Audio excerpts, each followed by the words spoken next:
Bonjour, c'est François Bouteille. Je suis François Bouteille de la société Études Air Comprimé. Je vais vous présenter dans ce petit enregistrement la manière de faire les mesures de débit. En fait, les diverses manières qu'on a de faire les mesures de débit, en expliquant certaines choses qui vous permettront de bien préparer vos campagnes de mesure et de savoir s'il y a la place ou pas la place pour installer un débitmètre. Et ensuite, quel type de débitmètre choisir. Voilà. Sachant que notre métier consiste à vous aider à faire ces campagnes de mesure avec la plupart des moyens de mesure. Nous en avons pas mal de technologies différentes et nous en avons sélectionné 2 ou 3 qui ont des résultats bien adaptés pour l'air comprimé, 2 ou 3 autres pour la vapeur et 2 ou 3 pour l'eau. Voilà. Donc je vais vous présenter ce qui se fait et les critères de sélection des débitmètres, leur manière de fonctionner un peu rapidement. Enfin,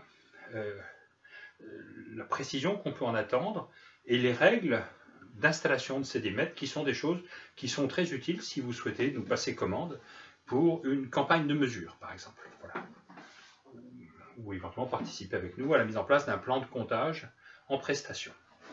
Donc cette étape, cet enregistrement, ce cours, je ne sais pas comment il faut appeler ça, ce sera le 10e de la petite série que j'ai réalisée pour vous aujourd'hui. Alors on est le 31 août 2014. J'aime bien dater les documents, même si je ne veux pas forcément mettre la date sur chacun des cours que je mets à votre disposition. Aujourd'hui, j'ai fait 10 MOOC, enfin j'ai fait 9 MOOC et ce sera le dernier. Donc MOOC, ça veut dire Massive Open Online Course. Et comment dirais-je, celui-ci donc portera sur la débimétrie, débimétrie des fluides que nous mesurons. Donc l'air comprimé, la vapeur, l'eau glacée, voilà. L'eau de refroidissement. Le principe de la débimétrie pendant longtemps sur l'air comprimé, je vais dans un premier temps m'intéresser à l'air comprimé parce que les 3 gaz, les trois fluides ont des caractéristiques assez différentes et puis certains débitmètres sont applicables sur plusieurs. Pour l'air comprimé, on a longtemps mesuré avec des diaphragmes. Le diaphragme, c'est un orifice calibré qu'on met dans la cannelation. En fait, c'est une bride en général qu'on a usinée. Donc je ne précise pas la manière dont on fait l'assemblage. Le diaphragme présente un petit chanfrein à 30 degrés dans le sens de sortie. Vous voyez, donc si on regarde ici de manière très détaillée, vous avez une partie cylindrique suivie d'un chanfrein à 30 degrés. C'est quand on veut faire les choses très bien. En fait, ce chanfrein à 30 degrés, si vous ne le faites pas, ça ne changera pas grand-chose. Il y a des cas où on ne le fait pas, c'est quand on ne sait pas dans quel sens circule le fluide et si ça peut s'inverser. Et le diaphragme existe en 3 techniques. Vous avez la prise de pression dans les angles, donc en amont, et là on mesure une pression différentielle que je vais appeler delta P. Vous avez d'autre part une norme qui prévoit de mesurer la pression 2 diamètres en amont et 1 diamètre en aval. Donc attention, cette norme-là, qui est très répandue, cette modalité de la norme n'est pas symétrique, donc il faut faire dans ce cas-là des petites prises de pression. Et je vais représenter en bas une norme américaine qui est symétrique et qui est également possible avec comme critère de mettre 1 diamètre en amont, 1 diamètre en aval. Alors pourquoi c'est important? Que fait l'air quand il arrive dans cet orifice? Il est forcé de changer de ligne et ça se passe plus ou moins bien. Vous voyez, les lignes de flux vont se concentrer pour passer dans un orifice qui est beaucoup plus petit avec une vitesse plus forte et ça va occasionner à la sortie plein de tourbillons. Voilà, c'est comme ça que ça fonctionne. Et donc on a une pression plus faible à la sortie qu'à l'entrée, en partie parce que vous avez ici une vitesse plus importante. On a donc mis en vitesse. Il y a ici une vitesse peut-être V en amont, et là vous avez localement une vitesse qui est beaucoup plus grande. Une partie, et donc la mise en vitesse ne peut se faire que en convertissant une partie de l'énergie potentielle de pression qui est présente en amont en énergie cinétique. Et donc, logiquement, en aval de l'orifice calibré, vous avez une pression plus petite. Voilà. Un peu plus loin, plus vous éloignez vers l'aval, plus vous récupérez de la pression, mais vous récupérez partout.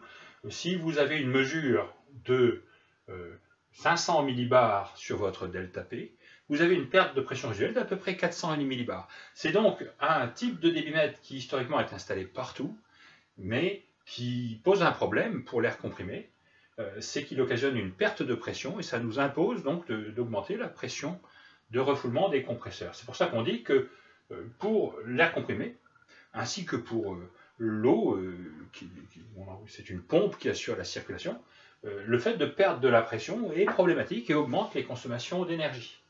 Donc, je ne peux pas vous présenter de diaphragme sous la main, j'en ai pas ici, vous voyez, mais nous ne les utilisons pas, nous ne les installons pas, on ne va pas les installer sur une installation si on peut l'éviter. Par contre, s'ils existent déjà, on sait les mesurer. Hein. On sait les mesurer en mesurant la pression différentielle, en mesurant la pression en amont, on fait un petit T sur cet endroit-là, et on mesure quelque part la température du fluide. Sur l'air comprimé, on la mesure souvent au contact.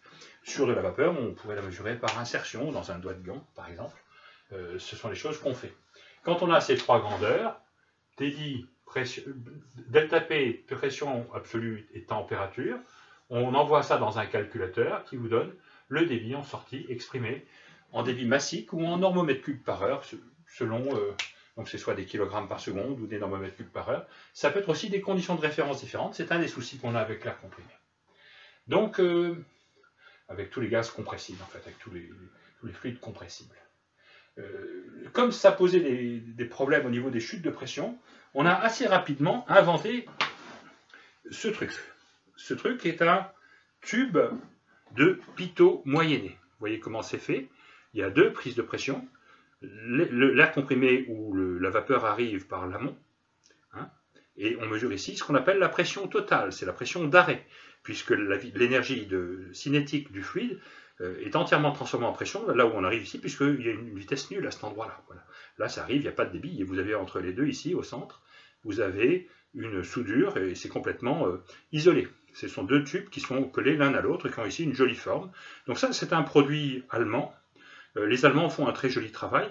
Ils nous mettent en général des vannes qui, 3 mois plus tard, sont rouillées, vous voyez, parce que bon, ça, tout n'est pas aussi parfait qu'on le souhaitait.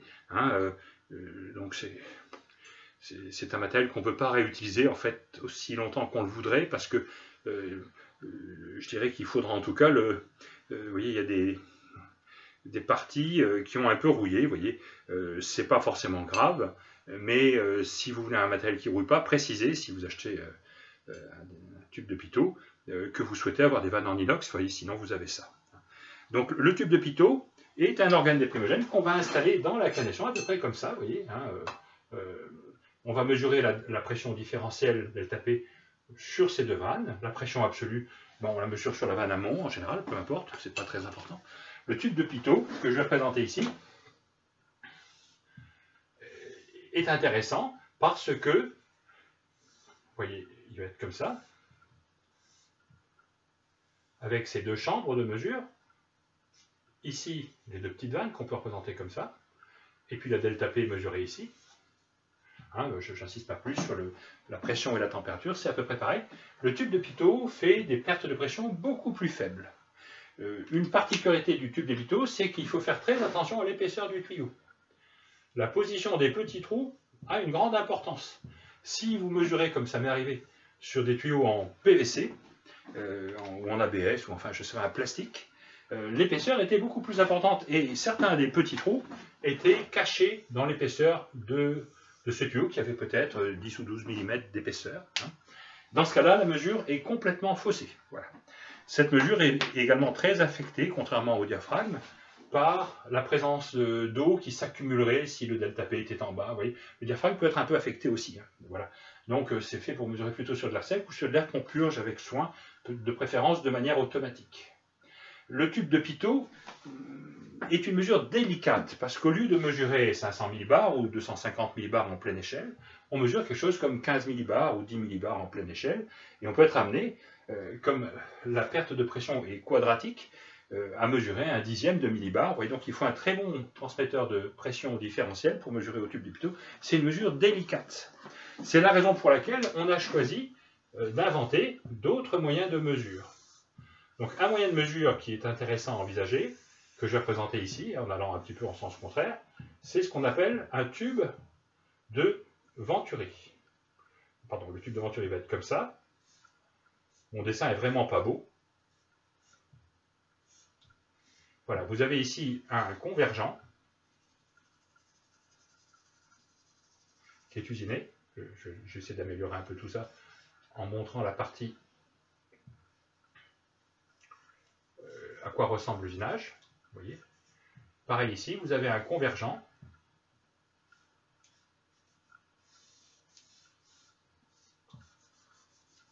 suivi d'un divergent.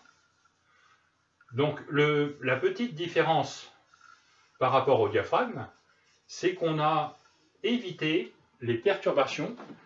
Hein, notre air comprimé arrive ici, il doit effectivement se concentrer dans un orifice trop petit, et il va aller beaucoup plus vite ici, vous voyez. Et là, il va s'élargir relativement plus, sans trop de turbulence, même s'il y en a un peu, tout simplement parce qu'on a prévu un évasement à 7 degrés. Voilà, l'angle ici est égal à 7 degrés. Cet angle-là, alpha, est petit, c'est un angle à 7 degrés. Ça donne un matériel qui a tous les avantages du diaphragme, avec une perte de pression qui n'est que plus de 400 millibars, si on mesure 500 millibars. Alors où est-ce qu'on mesure la perte de pression? On la mesure entre l'entrée et le col, on fait un petit trou ici, on mesure ici la delta P. Voilà. Voilà, donc le tube de Venturi pourrait être un bon compromis. Voilà. Le tube de Venturi, je vais vous en présenter un. C'est un tube de Venturi en DN50, vous voyez, en 2 pouces. Voilà, vous voyez peut-être le convergent à l'intérieur. Nous l'avons fait symétrique, ça évite les erreurs, et ça permet de mesurer sur des écoulements qui changeraient de sens, avec la même précision dans les deux sens, et sans perte de pression. Là, vous avez un petit modèle en DN15, vous voyez, un modèle en DN25. Ces matériels, nous les faisons usiner dans le Poitou, à la limite du Poitou et du Berry, par un voisin. Nous avons ainsi des prix qui sont plutôt inférieurs à ce qu'on aurait en Chine. De toute manière, on ne propose pas de les vendre, c'est de la location, mais ça pourrait servir pour un plan de comptage en prestation. On l'utilise quelquefois pour des campagnes de mesure. Donc là, j'ai terminé dans cette première partie de la débimétrie de présenter les 3 principaux organes des primogènes normalisés selon ISO, la norme ISO 5167. Donc ça sera le ISO 5167.1. Ça, je pense que c'est le ISO 5167.3. Et ça, c'est le ISO 5167.4, le tube de Venturi.